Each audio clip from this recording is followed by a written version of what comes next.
Hello guys, myself Abhay Singh and I am third year electronic student of DJ Sanghi College of Engineering. So today I am going to demonstrate you a differentiator circuit in LT Spice using op-amp OP07. So firstly, what is a differentiator circuit? So a differentiator is an electronic circuit in which the voltage output is directly proportional to the rate of change of input voltage with respect to time, and also it does some mathematical operation such as differentiation. So firstly we're going to see some calculations and then we will head towards our circuit. So here I have taken FA as 1 kilohertz and FB as 10 times of FA means 10 kilohertz and C1 as 1 nanofarad, and by putting these values in FA and FB, by doing these calculations I am going to get our feedback resistor RF and R1 input resistor. So next, here I have come in my LT Spice workspace. Now I have taken from file a new schematic. So now I'm going to make an differentiator circuit. So for making this, firstly we want an op-amp named as OP07. So from components, I will take OP07 and place it over here. Next, I am going to take resistors. We require two resistors. I will rotate it using Control R. One resistor is here and another resistor is somewhere here. Now I am going to take capacitor and place two capacitors by rotating firstly here, and second one is here.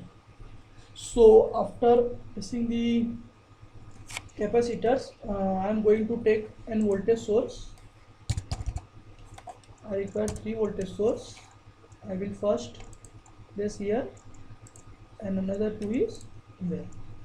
Next I am going to take a ground. The ground is here, another one is here, and next is here, and also I require one more resistor in the non-inverting terminal of op-amp. Now all the components which I require I have placed it on our workspace.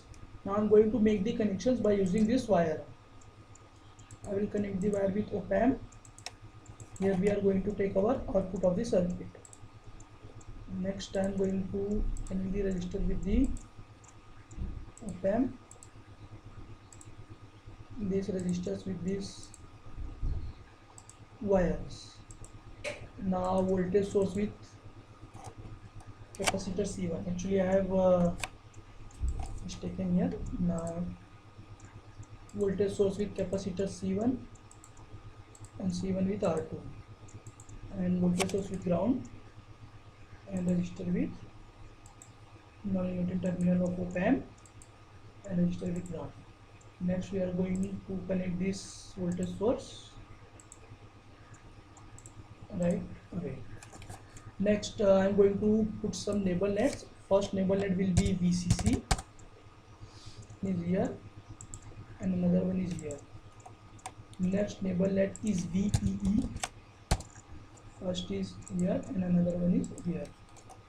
Next I am going to put one neighbor net as V out at the output terminal of op-amp. Okay.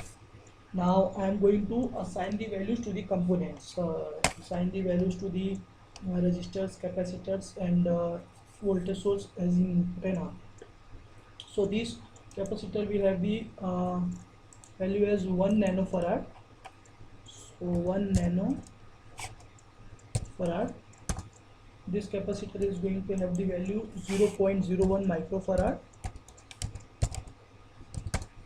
This resistor is going to have the value as 1.59 kilo ohms, and this resistor has 15.9 kilo ohms. Now this both the resistor has plus 15 volt and another voltage source has minus 15 volts. Okay. Now here at the input we must give one label let as VE. So I have taken this and I have placed it here. Next I am going to give the parameters to this voltage source by going in advance. I am going to give you here as sine wave and going to see the output as cosine wave. So I have taken a sine wave and I am going to set the DC offset as 0, amplitude as 1 and frequency as 1 kilohertz, and AC amplitude of the small signal analysis as 1. Okay, now for circuit is all set to run, all set to simulate. Now I will press the run button over here and you will get a pop of edit simulation command, and I will write stop time as 0.005 and press the OK. Okay, so I am getting some error.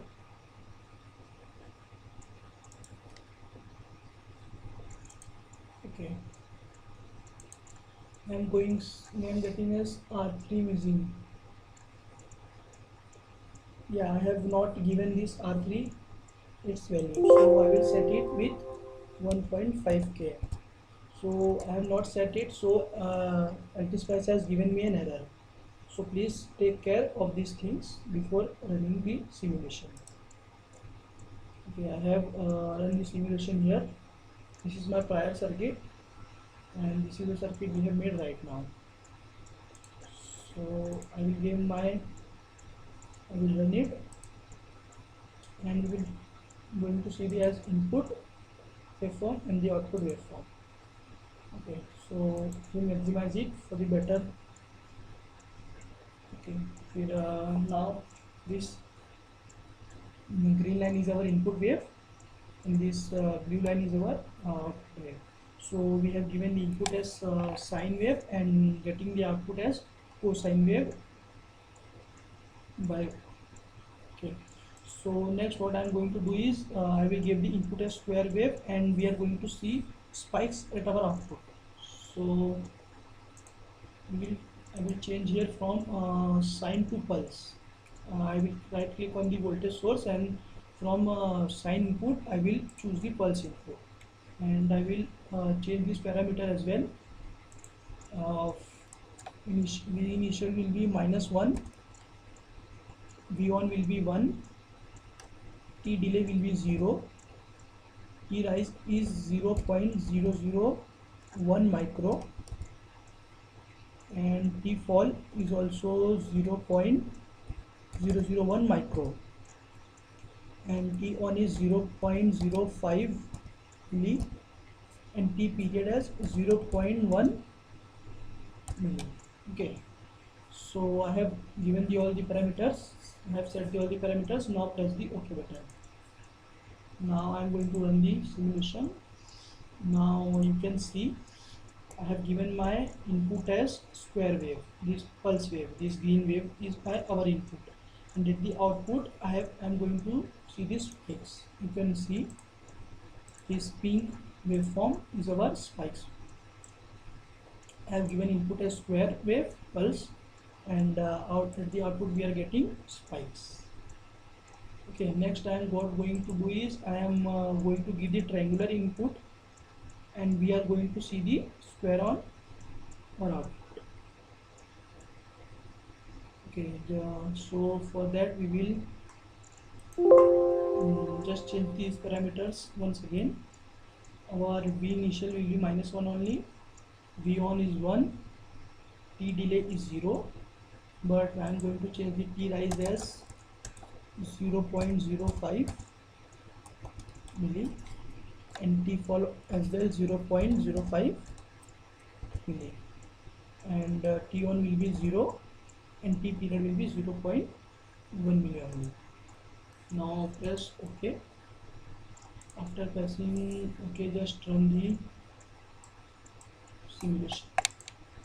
After running, we can see here our input as triangular wave, and our output as spikes. Output as our spikes. So we have seen three circuits. When we give this sine wave, we able to see the cosine, and when we give the square wave and triangular wave, we able to see the splits. Now I am going to show the frequency response and phase response of the differentiator circuit. For that, just press the right on the voltage source, right click on the voltage source. Next, instead of pulse or sine, just give the none. Just give the none as the input. We are not going to give any kind of input, and press the OK. Next, in the edit simulation command, we have to make some changes. In the EC analysis, we are going to select decade. Type of sweep should be decade. Number of points per decade is like 500, and start frequency as 1 and stop frequency as 100 kilohertz, and press the OK button and run the simulation command. So I have run it, and we can see the three waveforms. First waveform is our input, and second is our phase magnitude and frequency response. So we have given the input as 0, as none, so we are getting a straight line. So just I will delete this trace for not be confused, and by right clicking on this axis, by right clicking on this axis, just click on the don't plot phase. After clicking that, we will not able to see the phase, and only we will able to see the frequency response. As you can see on my screen, this is your frequency response of differentiator. Now I am going to next show you phase response of the practical differentiator. So for that, just run this simulation once again, and click the probe on the out. So you can see phase and frequency response both. Okay, so just right click over this y-axis and click on the don't plot the magnitude. By this, our frequency response will be gone. We are able to see only phase response of our practical differentiator. So we have shown the practical differentiator by giving different input and taking different output as per the input. So thank you guys, thank you for watching my differentiator video.